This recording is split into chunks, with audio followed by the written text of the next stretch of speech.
The VGC rule set is about to transition over to Regulation C rules, which will add the Treasures of Ruin Pokemon to the list of allowed Pokemon.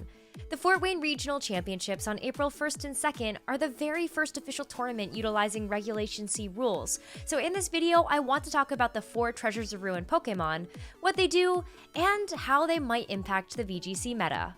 Spoiler alert, the Treasures of Ruin Pokemon will shake up the meta a lot. Each of the Treasures of Ruin have the same base stat total as most of the Paradox Pokemon, 570. I say most because Iron Valiant and Roaring Moon actually have base stat totals of 590. But the most important shared features of the Treasures of Ruin are that they are dual dark typing and they all have insane abilities.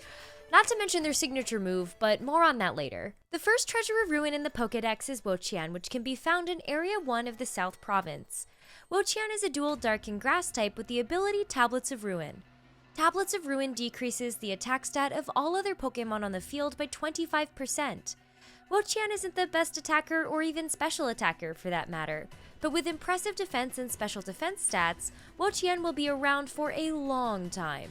Early iterations of Wo-Chien lean into the defensive capabilities of the Pokemon with investment into defense, special defense, and HP, and a moveset to help Wo-Chien hang around for a long time. Leech Seed and Giga Drain allow for HP recovery, and you can cycle through that with Protect for a slow burn onto the opposing team. Pollen Puff is also nice, not just as a source of damage, but also to restore HP to Wo-Chien's partner as well. In terms of partners, Wo-Chien has been seen next to Pokemon such as Arcanine for damage reduction, Gothitelle to trap opponents in with its Shadow Tag ability, and Glimmora to add on to the slow burn of the Leech Seed Wo-Chien can put down from its Toxic Debris and signature move Mortal Spin to poison the opposing Pokemon. Next up, we have Chien-Pao, my personal favorite of the Treasures of Ruin. Chien-Pao is a dual Dark and Ice type Pokemon with the ability Sword of Ruin, which decreases the defense stat of all other Pokemon on the field by 25%, which is bonkers because Chien-Pao has an attack stat of 120.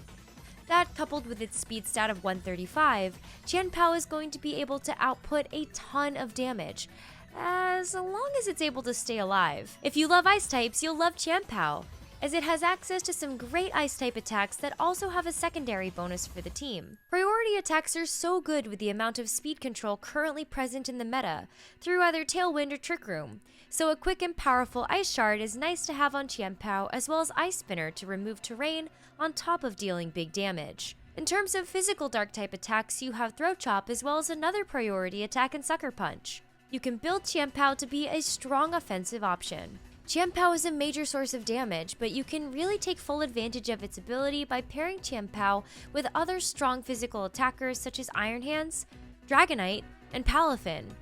All 3 of these Pokemon have proven themselves in Regulation B, and they're expected to be even stronger in a Regulation C meta with Fake Out Pressure from Iron Hands and even more devastating Terra Water Wave Crashes and Jet Punches. Chien-Pao may be small, but it's definitely mighty. The next Treasure of Ruin in the Pokédex is... I actually don't know what this is. Is this a moose? It has a bowl on its head. I really don't know. But what I do know is that Ting-Lu is better than it appears at first glance. Ting-Lu is a dual Dark and Ground type, and its ability Vessel of Ruin decreases the special attack stat of all other Pokemon on the field by 25%. This ability allows Ting-Lu to be even more bulky than it already is. Its base stats are 125 defense and a whopping 155 HP. Its special defense is lower at 80, but you're controlling the incoming special attack damage through its ability, so good luck trying to take this Pokemon down. Most early builds of Ting-Lu heavily lean into its survivability with Leftovers or Assault Vest as its held item, and supportive moves such as Rock Tomb, Fissure, and Bulldoze. Rock Tomb is a move that hasn't seen a whole lot of competitive play recently, but it's a nice way to add an extra bit of speed control to your Ting-Lu on top of Bulldoze. Fissure is a great way to force the opponent to focus on removing Ting-Lu or risk just getting eliminated by a one-hit knockout.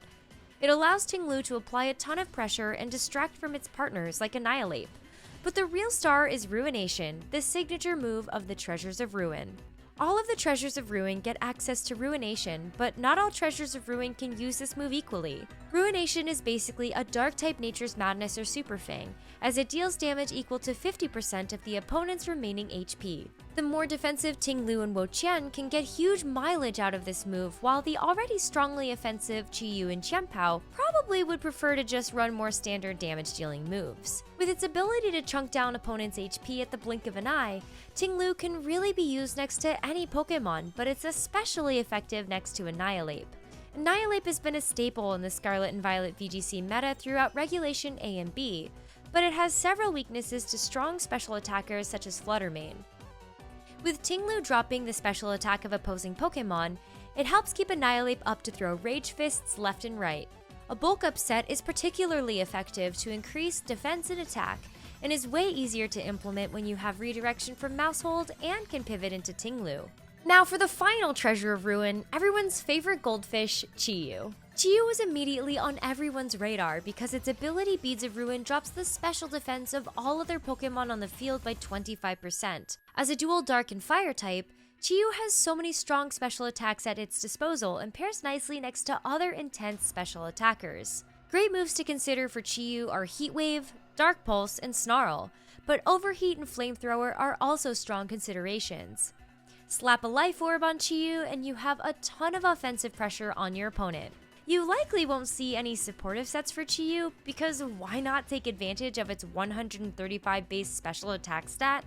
But it does get access to moves such as Sunny Day, Reflect and Light Screen, and Will-O-Wisp. Like Chien-Pao and physical attackers, Chi-Yu would love to enable other special attackers such as Iron Bundle and Flutter Mane, fast special attackers that can operate as glass cannons. Iron Hands makes another great partner because it offers great coverage against Pokemon that would be super effective against Chi-Yu, such as Water-type attackers, and you don't really mind dropping Iron Hands special defense because most are run with an Assault Vest and pretty heavy investment into an already high special defense stat. That's all the Treasures of Ruin, and I can't wait to see how they perform at upcoming Regulation C events. Each Treasure of Ruin offers such unique value to a team, and while Chi-Yu and Chien-Pao both stand out as frontrunners thanks to their offensive capabilities, don't count out Wo-Chien or Ting-Lu. I definitely expect to see some creative team building around both of those Pokemon. What I think will be ultra interesting is how players navigate multiple Treasures of Ruin being on the field at once. Treasures of Ruin drops don't stack. For example, 2 Chi-Yu on the field wouldn't drop special defenses by 50% for non-Chi-Yu Pokemon.